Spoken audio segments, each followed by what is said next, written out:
Okay, so we had a week off. So if you recall where we left off, we had finished the section of the Amidah that deals with the avodah, or the sacrificial service.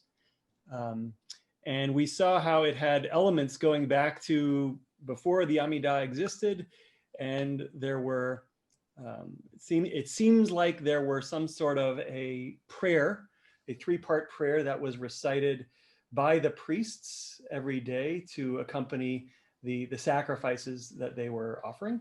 And it involved asking God to accept the people of Israel, and to accept the daily offering, and to accept the burnt offerings, or the gifts that the priests were performing on behalf of the nation. And then we saw how the prayer itself evolved and changed and grew, and came to be incorporated into the Amidah, taking the ideas of the sacrifices and kind of transforming the focus from kind of sacrificing animals into verbal prayers, and that the prayers that we recite now take the place of the sacrifices. And so that term avodah, ritual, kind of went through an evolution when the rabbis transformed Judaism from a temple-based religion to a synagogue-based religion.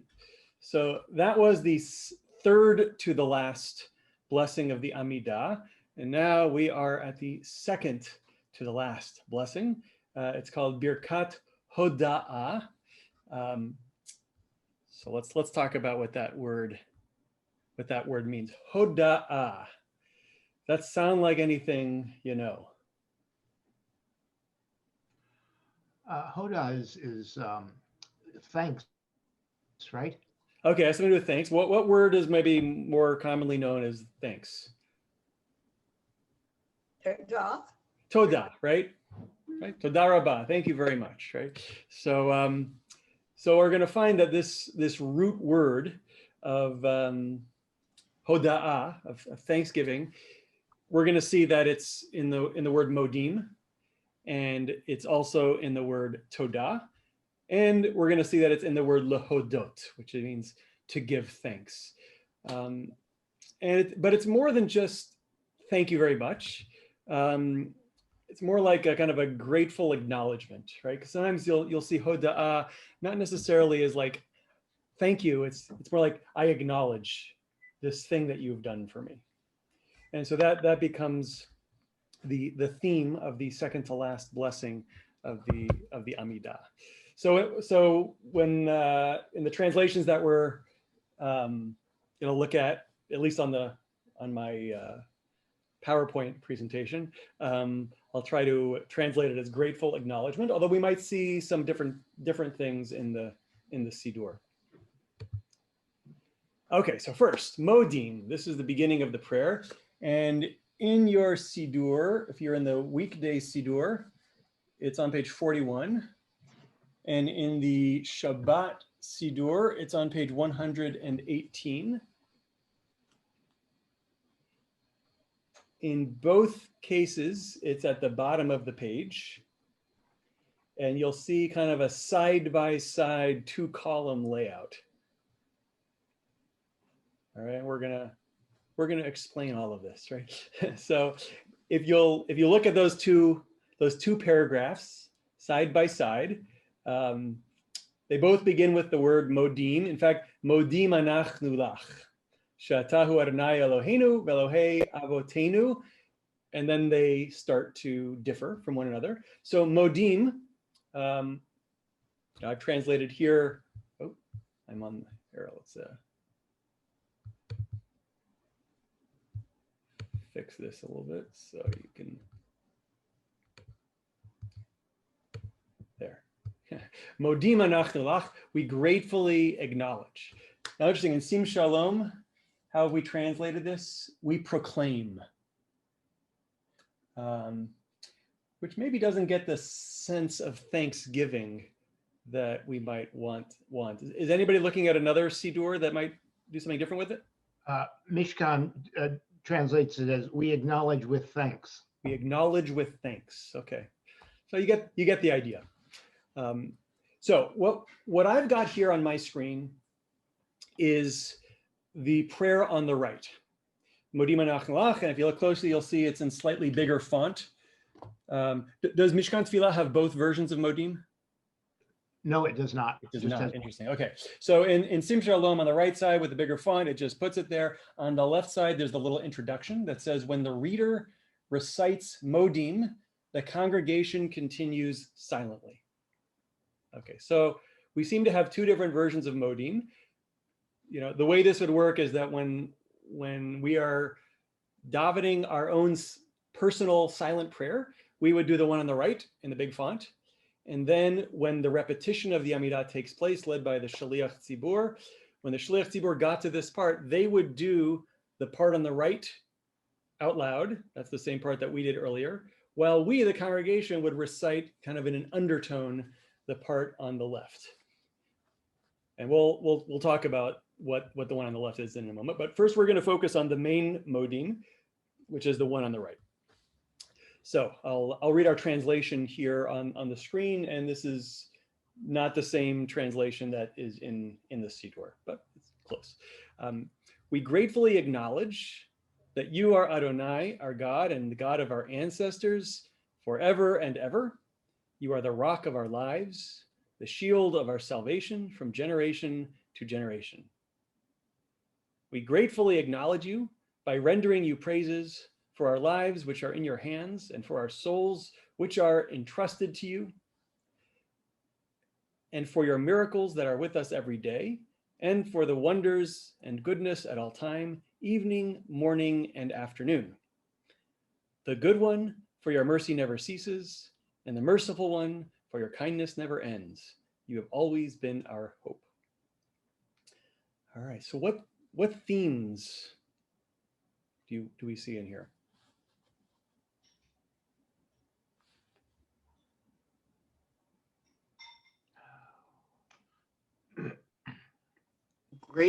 Gratefulness and kindness. Okay, gratefulness and kindness, and I'll here, I'm making myself a pointer here. I don't want that kind of pointer. I want just that. Okay. We see modim as the first word right here, modim, and then at the beginning of the next paragraph, nodeh. Nodeh is the same root word. It also means we give thanks. So there's a lot of gratefulness here, and kindness. We're grateful for God's kindness to us. I broke this up on my screen in 3 paragraphs to really, because there are 3 separate themes here. So the first one, if we look, we've got perhaps 2 sentences that are parallel to one another, right? So the first one, we gratefully acknowledge your God for our ancestors forever and ever. And then in the second half, you're the rock of our lives, the shield of our salvation from generation to generation, right? So in both cases, we have this sense of eternity, right? So God is our God, you know, from the beginning, you know, and forward forever. And then in the second paragraph, we talk about basically God taking care of us and providing miracles for us every day. And notice at the end of this paragraph, we have Shebechol eit, at all times, erev vavoker vatzohorayim. So evening and morning and afternoon. So why do you think those 3 words appear there? Those were the times of the sacrifices and the times of the prayers. After. Okay, right. So we've got 3 prayers, right? The evening prayer, the morning prayer, and the afternoon prayer. And so the modim, which is part of the Amidah, is recited at each of these 3 times every day. And so what we're saying is that during these 3 times of the day, we're going to formally give our thanks to you, God, for everything you've done for us, for all of the miracles. And then the last one, again, we have this kind of repetition. We give God 2 nouns. The first one is hatov, the good one. And then the next one is hamerachem, which is the merciful one, right? So we're really using these words almost as names of God, right? God is the good one with a capital G or capital Tet, let's say, and the merachem, the merciful one with a capital M. The translation here doesn't quite capture that. It says you are good, but that's I don't really like that translation, because you would say ata hatov, or atatov, you are good. But that's not what it says. It just says hatov. I've seen in some places hatov with an exclamation point placed after it, right? Hatov, right? The good one, for your mercy never ceases, right? Hamarachem, exclamation point, the merciful one, for your kindness never ends. Then you've always been our hope. All right, so that's the modim of the Amidah, kind of three larger themes with kind of gratitude and the eternal nature of God being God. And now the one on the left side. Let's see if we can pull some themes out of this one. It might be harder. This is referred to as modim de Rabbanan, the modim of the rabbis, the modim of the sages. So, begins the same. We gratefully acknowledge you, that you are Adonai, our God and God of our ancestors, God of all flesh, our creator and creator of the universe. Blessings and grateful acknowledgments to your great and holy name for having given us life and sustained us.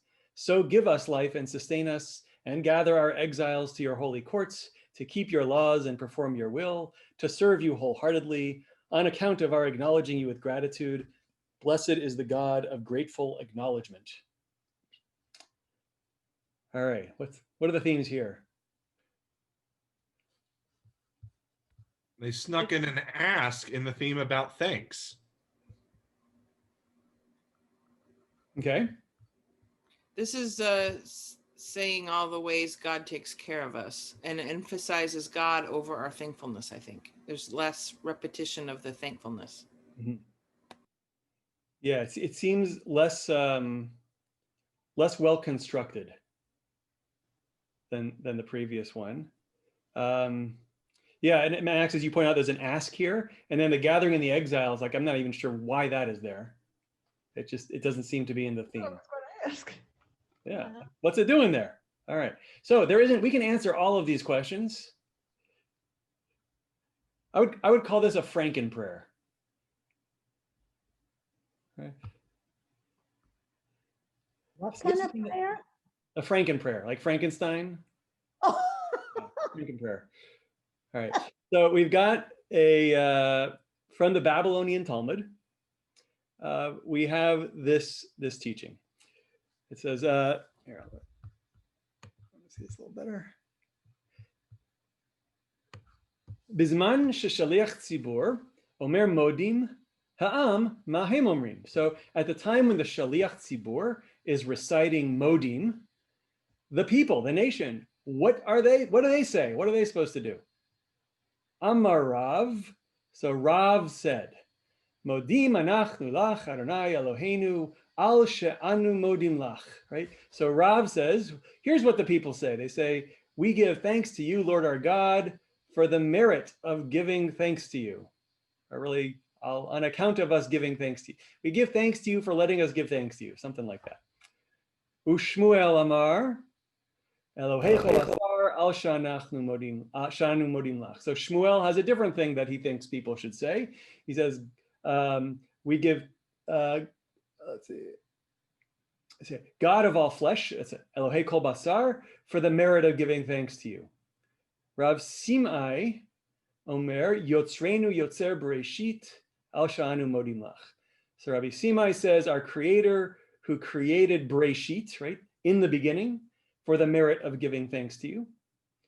And then Nehardai Amre, so the Nehardians. So Nehardea was one of the two major cities in Babylonia where there was an academy. So the Nehardians said, Mashmei de Rav Simai, in the name of Rabbi Simai, Brachot v'hoda'ot l'shimcha hagadol al shehechiyetanu v'kiyemtanu al sha'anu modim lach. So the sages in Nehardea say in the name of Rabbi Simai, blessings and praises to your great name, for you have given us life and sustained us, for giving thanks to you. Does that sound familiar to anything? Giving life and sustaining life? Shechianu? That's the Shechianu, exactly. Yeah, same verbs. And then finally, Rav Acha bar Yaakov, Misayem ba Hachi. So Rabbi Acha bar Yaakov, he would finish the modim in the following way. Kain tichayenu utchonenu utkabtzenu v'tasif gliotenu lechatzerot kodshecha lishmor chukecha v'lasot ritzonecha b'levav shalem al she'anu modim lach. So he would say as follows: so may you give us life and show us favor and collect us and gather our exiles into your sacred courtyards in order to observe your laws and to fulfill your will wholeheartedly for giving thanks to you, right? So we're giving thanks to you so that you will do all of these things, something like that. And then finally, Amar Rav Papa, Hilchach Nimrinhu L'chulhu. So Rav Papa, later generation of Amora, of sage of the Talmud, throws his hands up. What do I do? I got all these rabbis telling me what to do. Which one do I do? I have no idea. So he says, therefore, we should recite all of them. That's his solution. So we get what? 1, 2, 3, 4, 5 different suggestions for what the congregation is supposed to be doing while the Shaliach Tzibur is saying the Modim out loud. We have 5 different suggestions, and then Rav Papa comes along and says, let's do all of them. And so this is our Modim D'Rabbanan, the Modim of the sages. It is very well named because it is literally the Modim that was kind of artificially constructed of all of these various shorter Modim prayers by the sages. So we gratefully acknowledge you that you are Adonai, our God and God of our ancestors. That was the Rav piece. God of all flesh, that was Shmuel. Our creator of the universe, that was Rabbi Simai. Blessings and grateful acknowledgements to your great and holy name for having given us life and sustained us. That's what the Nahardians did. And then finally, so give us life and sustain us and gather our exiles to your holy courts to keep your laws and perform your will, to serve you wholeheartedly on account of our acknowledging you with gratitude. Blessed is the God of grateful acknowledgement. So this really is a Freken psalm. And the reason that it doesn't flow very well is because it was never constructed as one unit. It was really 5 separate prayers that then just got put together by Rav Papa, who I guess we can speculate as to what his motivations might have been for why he didn't think we could just pick one of them. But the end result is we have Modim D'Rabbanan during the repetition of the Amidah. Why was there an idea or a question about what should we be doing while the Shaliach Tzibur was reading the other one? Why wouldn't we just be reading the other one too? Oh, that is a good question. I haven't thought about that. Right, because during the rest of the Amidah, the congregation doesn't have things to say. Right, in the rest of the Amidah, the congregation is listening to the Shaliach Tzibur and responding Amen. And now for this, we've all of a sudden we have a role for the congregation. I don't know the answer to that. It's a good question. Maybe the Gemara thought it was so important to give thanks to God that we don't want to let this opportunity pass by. And where did the first one come from? The other one, the one that the Shaliach Tzibur reads and that we read silently? Oh, that is also from the Talmud, right? So yeah, so the one, the main Modim, let's say, that's also in the Talmud. And so there's no question that that's the, let's say, the official prayer for the Modim section. And this could be something that at some point, one rabbi started a practice while somebody else was leading of offering his own little Modim prayer, and then it got picked up, and before we knew it, we have this kind of melding of Thanksgiving. Somehow the previous one is more beautiful. It just. I agree with you. I think because it was written to be a continuous, a single prayer, as opposed to this one, which just feels very scattered. Right. Yeah.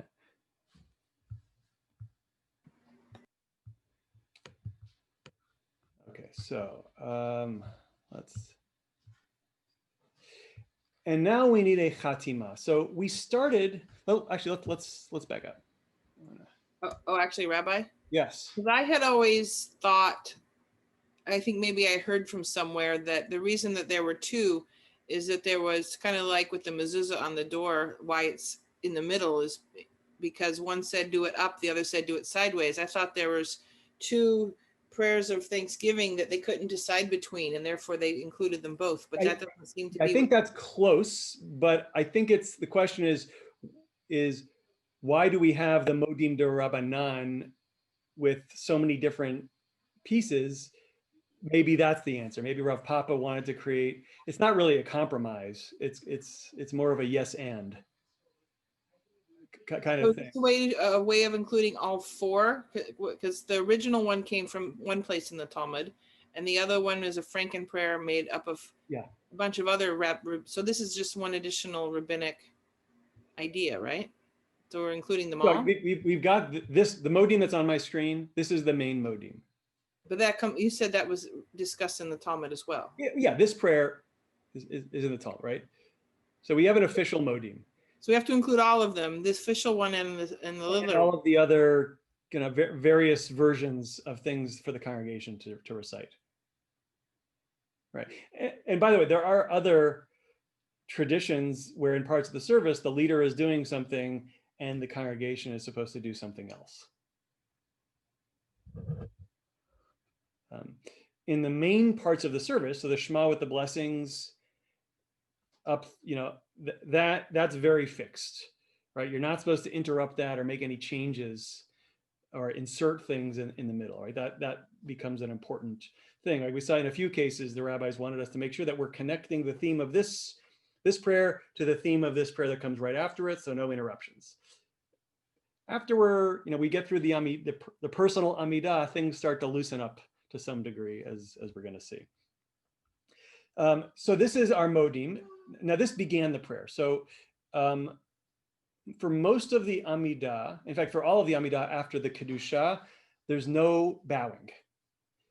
Here we bring bowing back, and so for Modim, it's the custom is to do a waist bow, not bending at the knees, just bowing at the waist, and just on the word Modim, and we have to be back up by the time we get to She'ata, you, we're acknowledging you God. And so that's true both for the individual reciting the silent Amidah, and when we get to the repetition of the Amidah, when we reach this point, the Shaliach Tzibur will certainly do that bow while the Shaliach Tzibur is standing up and praying. But also people in the congregation, even while they're seated, will also take a little kind of waist bow from their seats without standing up. And then isn't there? I've seen people where they kind of stand a little bit and then bow, so they're like their tushes aren't on the chair, maybe, and then is that? I mean, I think you just have to make a little bow. I don't think you have to stand up, but maybe it's an opportunity to stretch a little bit. So Modim begins the prayer with a bow. If you remember back to the beginning of the Amidah, we began the Amidah with a Baruch Atah Hashem. There's a bow there. And then when we get to Magen Avraham, and then if we're adding Ufoked Sarah, there's a bow on that bracha as well. So a bow at the beginning and ending of the first blessing of the Amidah. When we get to Modim, there's also a bow at the beginning and ending. The beginning is here, Modim, and then we get to the ending. Here, the Chatima is the ending, and by the time we get to the closing bracha, Hatov Shimcha L'chana Lehodot, we'll talk about that in a minute. There we have a bow as well. That's a bow from the knees. So do you know why it opens with just a waist bow and then ends with a bow with the knees included? I don't know, like why? Yeah, why? It's not a bracha. We're bowing on something that's not a Baruch Atah formula. I don't know. Maybe just because there's fewer words. I don't know. I'm not sure. I don't know the answer to the question. That question. So after the Modim section, when it's Purim and Hanukkah and now Yom HaAtzmaut, that's when we add Al Hanisim is. And we studied Al Hanisim in a previous week during Hanukkah, but during a prayer when we're giving thanks, Al Hanisim is, and this happy occasion that we are celebrating on this day, we're giving thanks for that as well, right? And these are all moments of deliverance, whether it's the deliverance in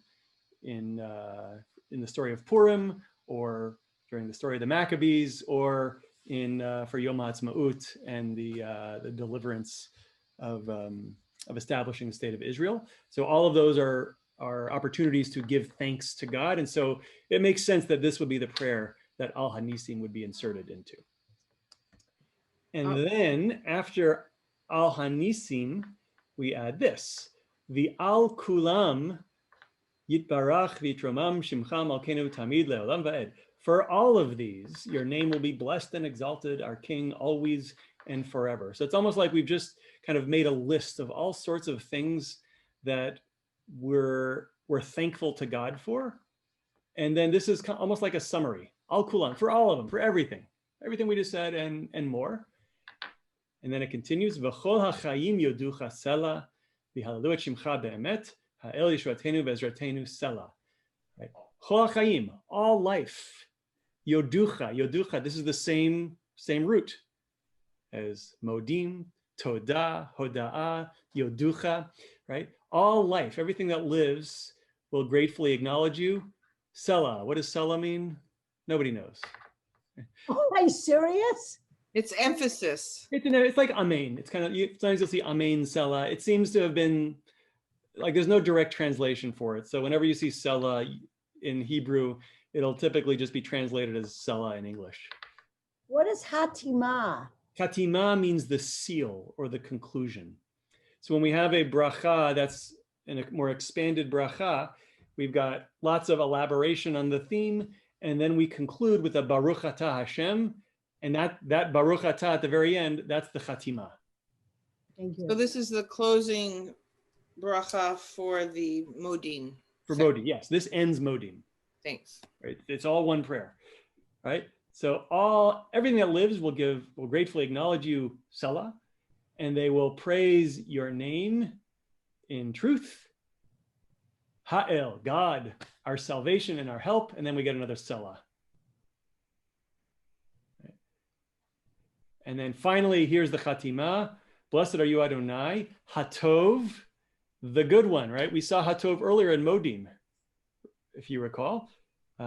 Hatov, Shimcha, Olachana Elahodot. The good one, Shimcha, is your name. And to you, it is fitting to gratefully acknowledge. It's a little awkward in the English, right? But again, we're using Hatov, the good one, with a capital G, right? This is a name of God. Literally, Hatov is your name.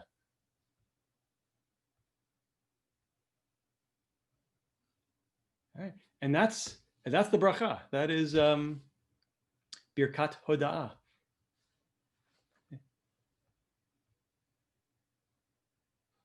Any questions about this blessing? All right. All right. Back to the Mishnah in Brachot. Mishnah Brachot, chapter 5, Mishnah number 3. Ha'omer al kan sipur yagiu rachamecha, ve'al tov yizacher shmecha, modim mishatkinoto, right? If a person says, on a bird's nest may your mercy be extended, or for good may your name be blessed, or we give thanks, they silence them.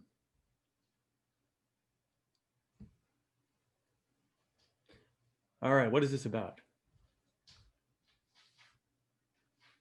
Does the bird's nest have anything to do with the mitzvah of taking the eggs from shooing the mother bird away thing? It might. It's This a little sounds like- unclear what that phrase is referring to exactly. It sounds like they're criticizing people who deviate from the official prayer. Okay, yeah. So certainly we've got some deviation, and we've got to silence that person, right? Why are we so concerned with these specific examples? I mean, they could have just said anybody who deviates from the prayers we silence. It doesn't say that. It gives specific examples.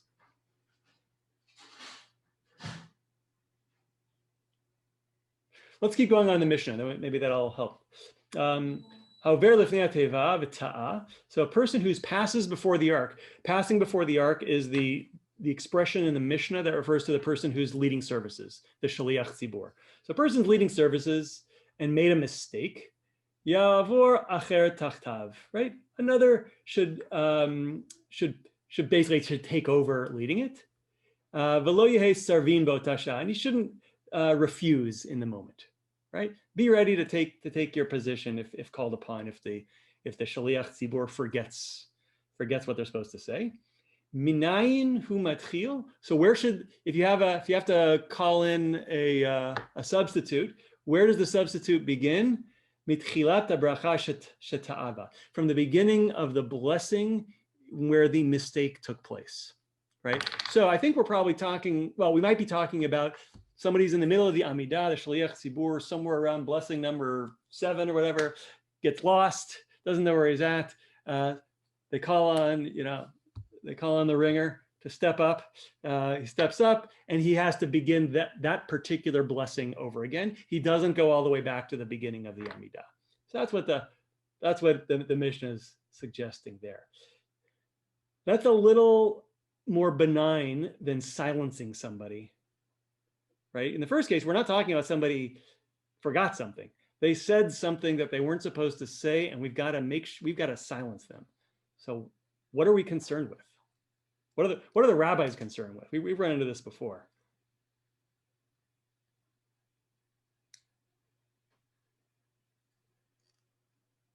Is this like the guy in the blessing for the heretics and he forgot it, but he got a pass because he instituted it? Okay, yes. Good memory, Max. We had a concern earlier about a person leaving off the blessing of the heretics. Normally, if somebody forgets a blessing, we don't make a big deal about it, except for that one. And why that one? Because it's about heretics. And we're worried that if somebody skipped over the blessing of the heretics, the reason they did so is because they're a heretic, right? They believe something that is not kosher according to the rabbis. And so that's what's going on in this Mishnah as well, is that we have these 3 expressions which might be an indication of unkosher beliefs, right? On a bird's nest, may your mercy be extended, might very well have something to do with the mitzvah of sending away the mother bird, right? So a person climbs climbs up the tree to take the eggs, but has to send away the mother bird so that the mother bird doesn't see the eggs being taken away. So, so maybe, God, you should have mercy on the bird's nest. Maybe this is denying that mitzvah, saying, well, you should, have mercy on the mother bird even if she's sent away. I don't know. There's debate about what this particular expression is talking about. The next one, Al tov yizacher shemecha, for the good may your name be recalled. What's the problem with that?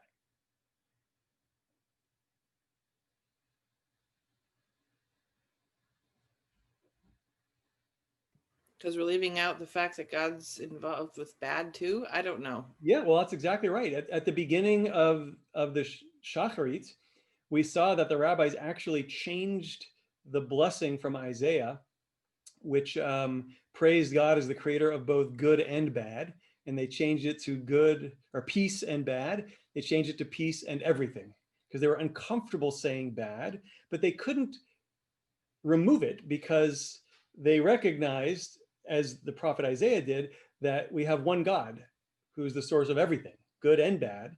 And if we're going to only acknowledge God as the source of good, then we might be giving an opening to a second deity who is responsible for the bad, which was, that's kind of a dominant belief in ancient Persia and in Zoroastrianism today, which comes from that. And so if we're only saying for good, may your name be blessed, that could be an indication of somebody who is a dualist. And a similar issue is modim, right? So if a person says we give thanks, we're worried that they're giving thanks to two separate deities, right? So is it possible that, in fact, there were Jews who did believe in two separate deities, and we're doing something the equivalent of saying modim? I would have to think it was out there. Otherwise, I don't think this would appear in the Mishnah, right? There had to have been Jews who were more dualistic in their orientation, but believing in some sort of, whether it's a full god of evil or a fallen angel who is very powerful and just below the level of God, kind of an elevated Satan, something like that. We're worried about people who might be blessing that. And is it conceivable that might relate to the early Christians who were Jews, but then started elevating Jesus to worshiping him? So it's not necessarily a God Satan thing, but more of a, say, father and son kind of thing. That's possible as well. And what about the Jews from Qumran who believed in, they believed in some sort of Prince of Darkness versus Prince of Light? Could it have been referring to them too? I don't know. It's quite possible. We know that there were a lot of different sectarian groups out there. The rabbis were quite small, and they were very concerned to draw the boundaries between who was in and who was out. So, and you can just imagine, somebody comes up to lead services. There's not a whole lot of people who are capable of doing it, and that person who comes up maybe is, says something that they don't want the rest of the students who are davening to be influenced by. So they've got to silence that person right away.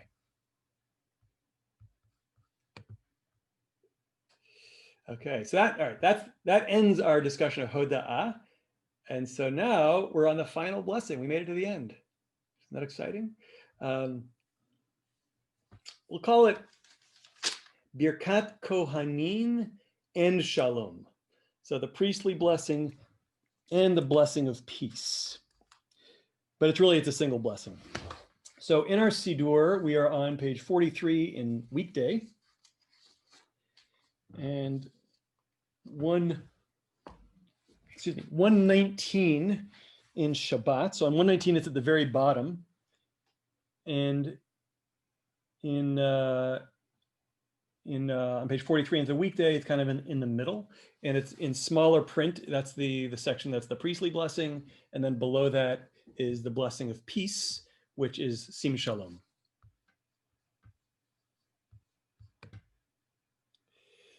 Okay, so let's start with Sim Shalom. Birkat Shalom. Sim Shalom, and now we've got in gray Ba'olam. So the reason that it's in gray is because it is not part of the original Sim Shalom. It was added just in the 20th century as a way to be more universal. We're not asking just for peace for the Jewish people, but in fact for everyone.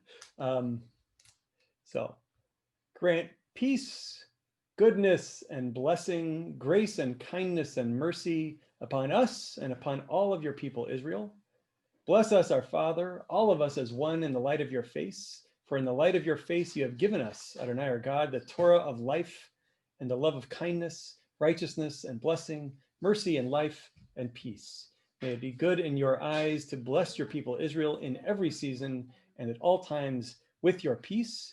Blessed are you, Adonai, who blesses his people Israel with peace. All right. So how many times was peace in this paragraph? Quite a few.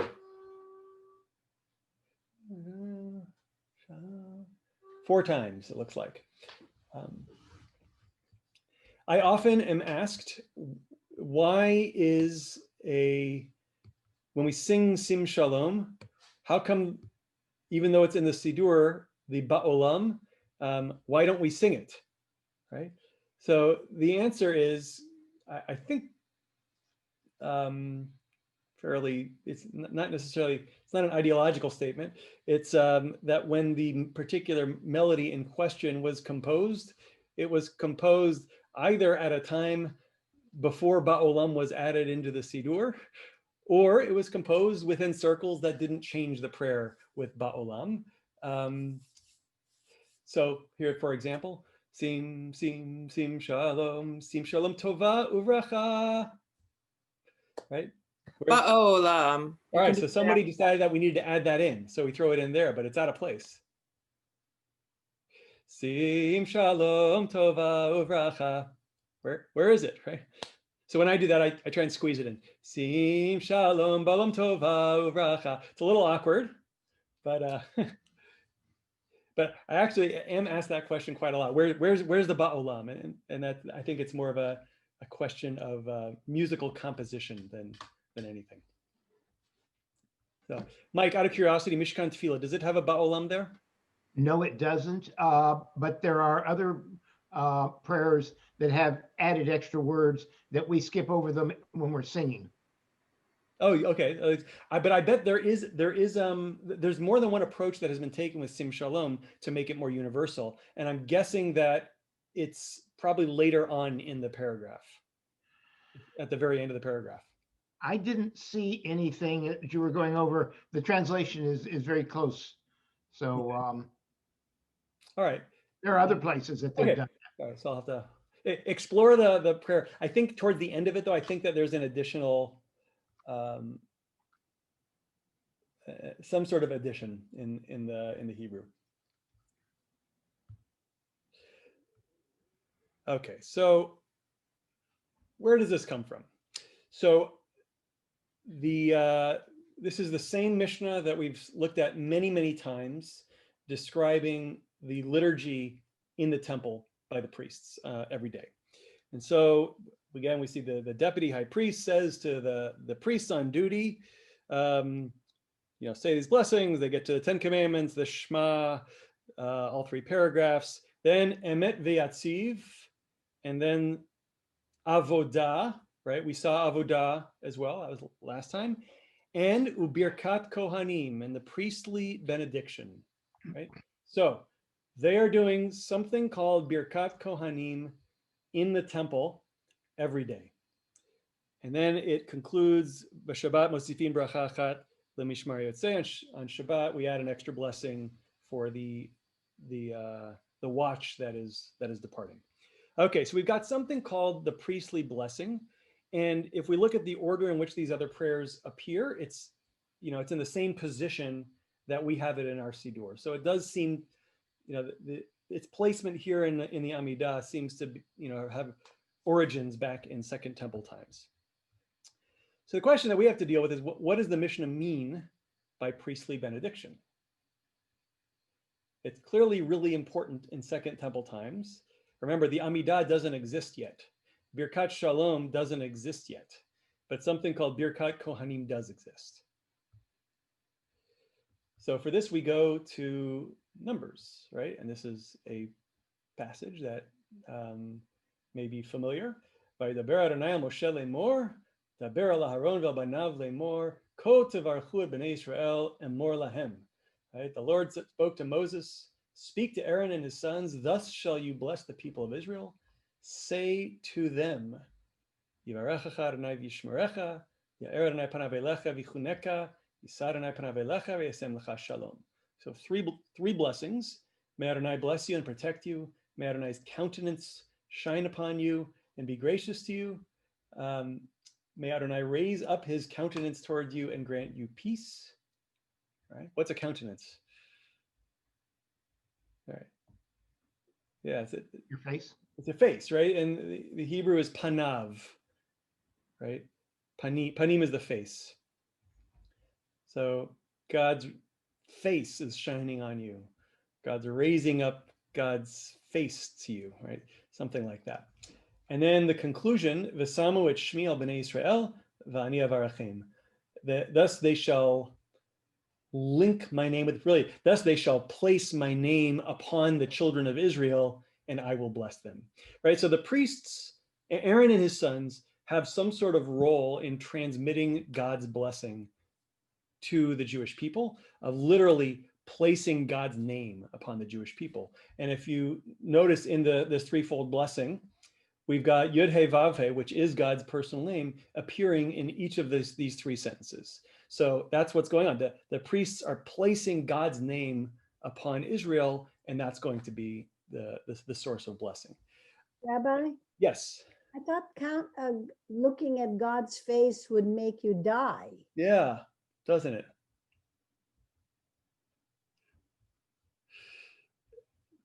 Yeah.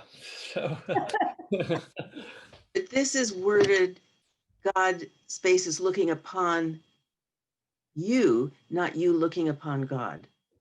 okay, yeah. It's God who's doing, and maybe it's not direct. Ya'er Adonai panav elech, right? May God's face shine upon you, or maybe towards you, and be gracious to you. All right. Lots of commentaries on what these blessings actually mean. Yeah, what does gracious to you mean? Grace. Yeah, what is grace? It's Is it forgiveness? no, it's not forgiveness. It's a sense of Yes. compassion and kindness and a gift of some sort. It's like paying attention to you and bringing goodness to you. So something like that. Right? It's a different word than the compassion words, right? That would be like, well, I guess chanun, rachum. No, okay, rachum v'chanun is compassionate and like kind and gracious.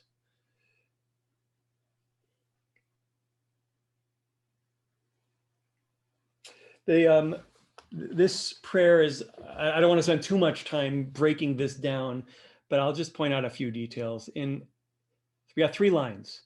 Each line has the second word being God's name, Yud He Vav He. The first word is a verb, right? Yivarechecha, Ya'er, and Yisa. The first line has 3 words. The second line has 5 words. The third line has 7 words.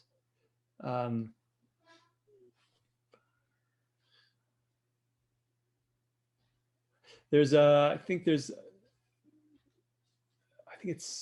I don't want to speak to it. Each prayer has 2 parts. Each line has 2 parts. So bless you, keep you, shine his face upon you, be gracious to you, and then lift his face towards you and place peace upon you. Right? So we've got 2 parts to each. Rabbi, when is this supposed to be taking place? So this is in Numbers, right? So this is in the desert, right? God tells Moses, you're going to give the following formula to Aaron and his sons, with which they are going to use to bless the Jewish people. This or to is bless after Israel. the golden calf? Sorry? Is this after the golden calf? Oh yeah, this is long after the golden calf. Yeah. So this is what Aaron and his sons are to use to bless you. So it's a formula. It's a formula of blessing. This is the blessing that parents still use to bless their kids on Friday night. And it is the same formula that is placed into the Siddur and recited during the repetition of the Amidah.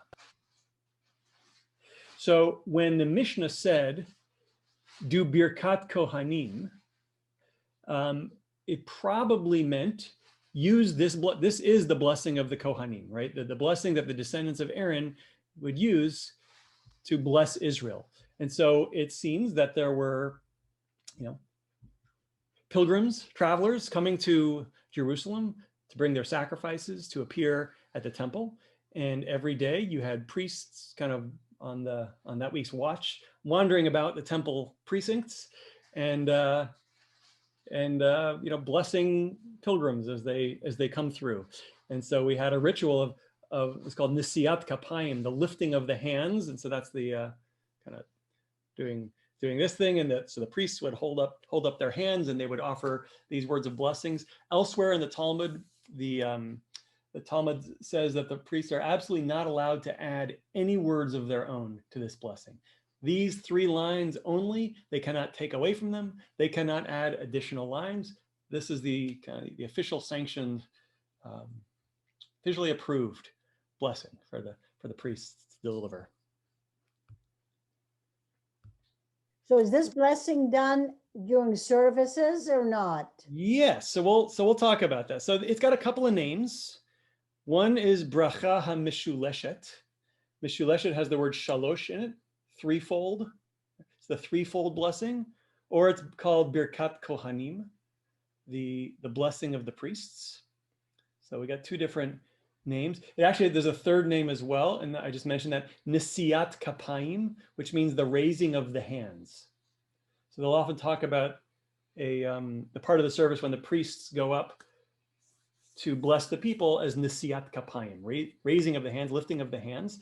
At Sinai on Chag, it's like on Yom Tov and on Rosh Hashanah and Yom Kippur, when we have the priests go up and actually go in front of the ark and bless the people, right? We might call that duchening, or it's also nisiat kapayim, lifting of the head. That's what we're talking about, right? So we still have this tradition of the descendants of Aaron, the Kohanim of today, on certain occasions, doing the priestly blessing, in the same way that. That hand blessing is different than the one you just showed a minute ago, isn't Sorry, it? what?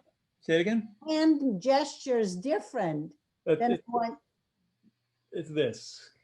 Yeah, but don't you split the fingers in the middle like Maybe my fingers did? aren't very well stretched out. Here, the one Spock did? yeah, it's like this. Yeah. Okay, thank you.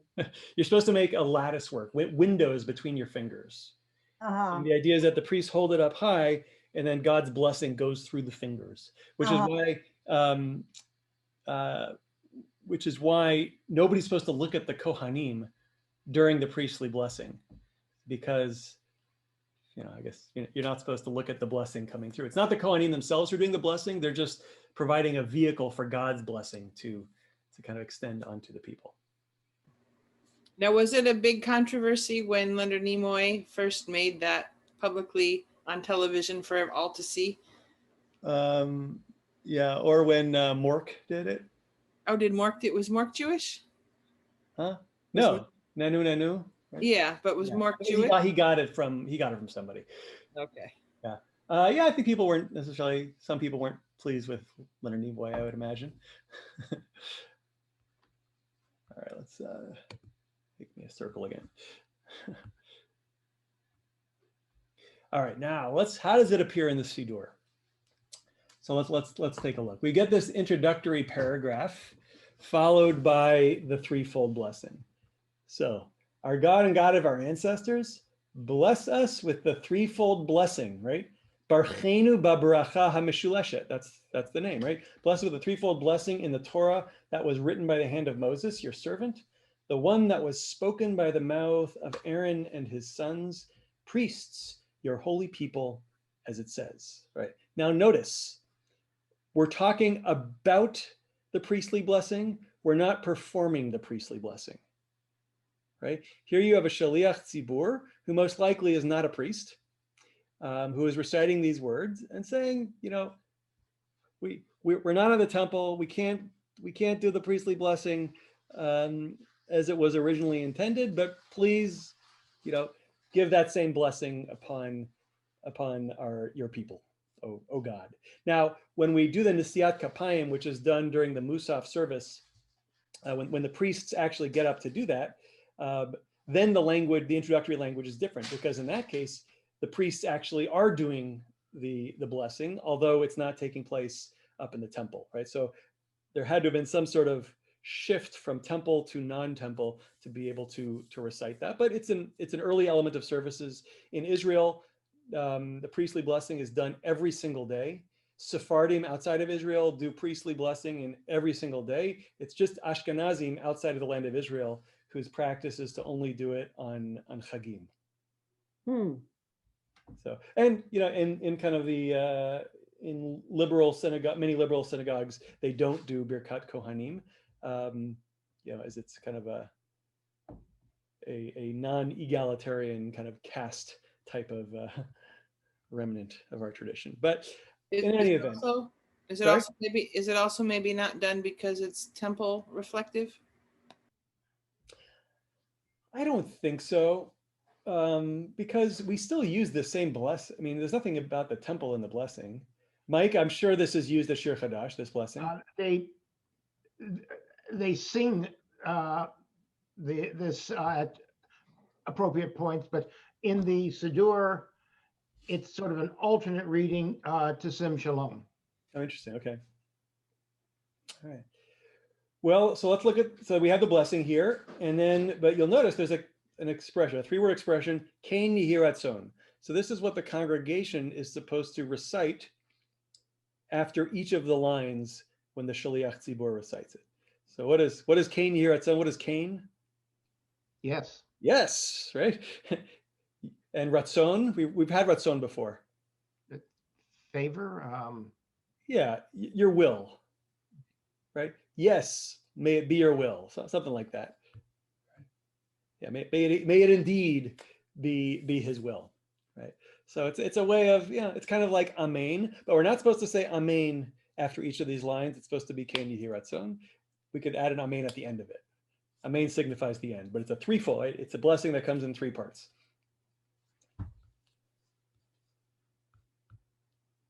All right, now let's go back to Sim Shalom, because somehow the priestly blessing became associated with Sim Shalom.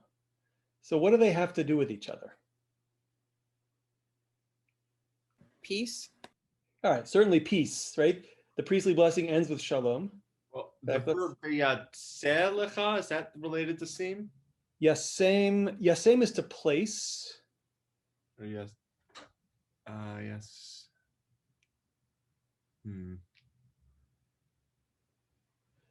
Yeah. All right. Well, let's see if we can break this up a little bit. All right. We're going to divide up the Sim Shalom into some sections. Look at the first line. Yivarechecha Adonai v'yishmerecha. Right. May God bless you and protect you. I had the wrong word.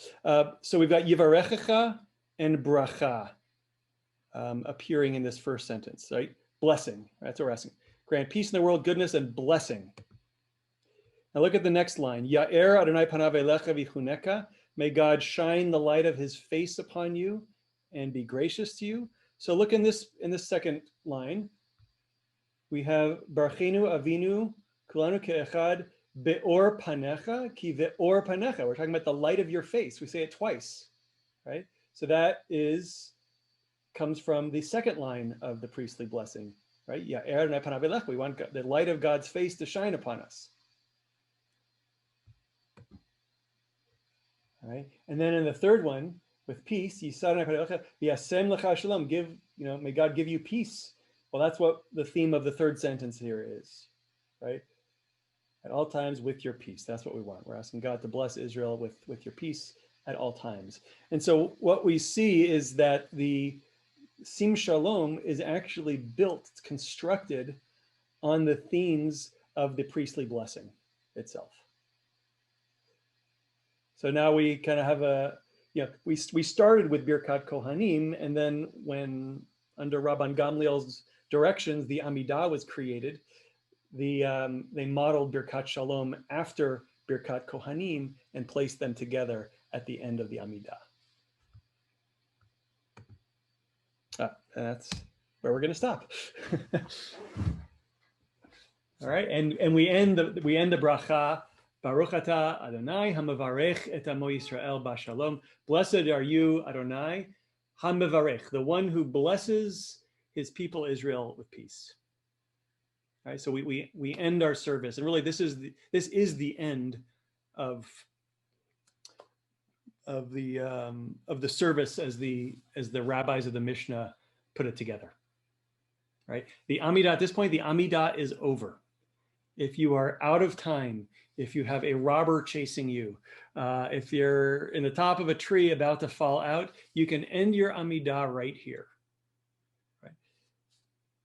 Right. Next week we'll talk about the final paragraph, the kind of the meditation that comes after the Amidah, which has effectively become part of the Amidah. But and also when the when the Shaliach Tzibur, the leader, is doing the repetition of the Amidah, the Shaliach Tzibur ends right here as well, right? The meditation afterward is not part of the repetition of the Amidah.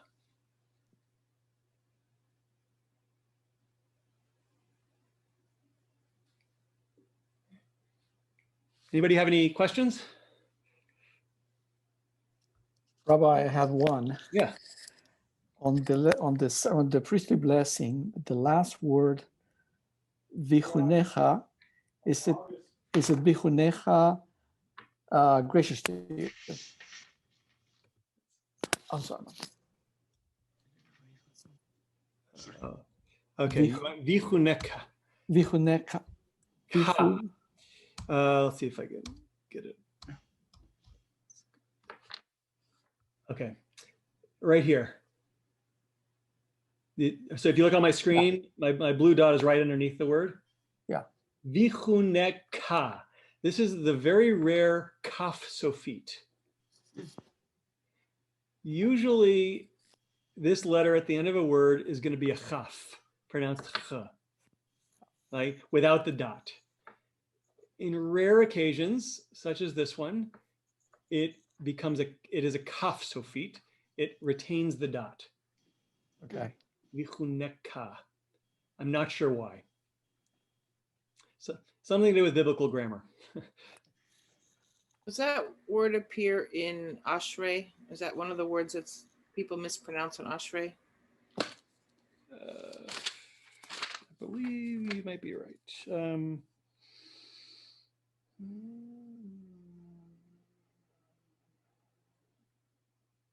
No, it's close. It's avarcheka. Bechoyim avarcheka. Yeah, is that the same letter? Is that the Same letter, yeah. So that's the in the bet line of Ashrei, the second word is avarcheka. It's in the weekday Siddur, it's on page 78 if you want to take a look at it. Yeah. In both cases, it's the ka ending, which is the second person singular pronominal suffix. Right, you, right? Vichuneka may be gracious to you. And avarcheka, I will bless you, I will praise you in Ashrei. Yeah, good catch. Any other questions, comments? All right. Well, next week we will really conclude the Amidah. Be very exciting. And everyone else have a Shavua Tov.